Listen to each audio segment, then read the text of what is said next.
Thank you, Mr. Secretary, for being here. As the daughter of immigrants, I'm so proud to represent Queens, New York, the world's borough, and a strong community of immigrants and refugees, including a large Afghan community. Even though we promised them safety in exchange for risking their lives for our country, thousands of our vetted Afghan allies remain stranded abroad, including relatives of some of my constituents.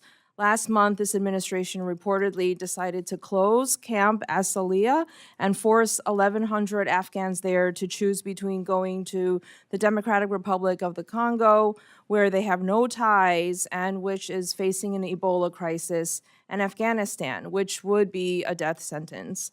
What is the plan to help our vetted Afghan allies who were promised safety in the U.S.?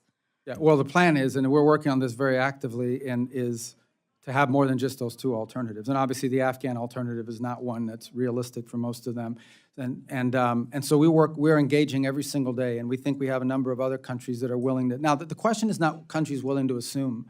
The question is how many.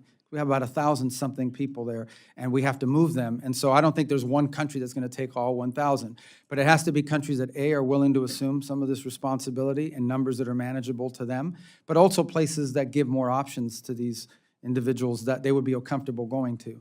So we are very actively engaged in this. As you know, we have a lot of Capitol Hill engagement on this issue from both sides of the aisle. It's a priority for a lot of people. And we don't want to see a situation where any of them are being forced back into Afghanistan, because that's just clearly not an option for some of them.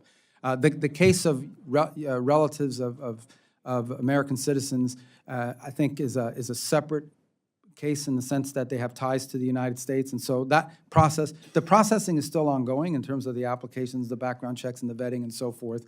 We're obviously operating right now under a directive that prohibits the entry of Afghans into the United States, but that could change at some point, and that we'll be able to facilitate some of those. But that issue right now is we're just trying to find more countries that will step forward and being able to assume. In some cases, it might be 200. In some cases, they might be able to take 150, 300, but give them some options other than just those two that you've just outlined.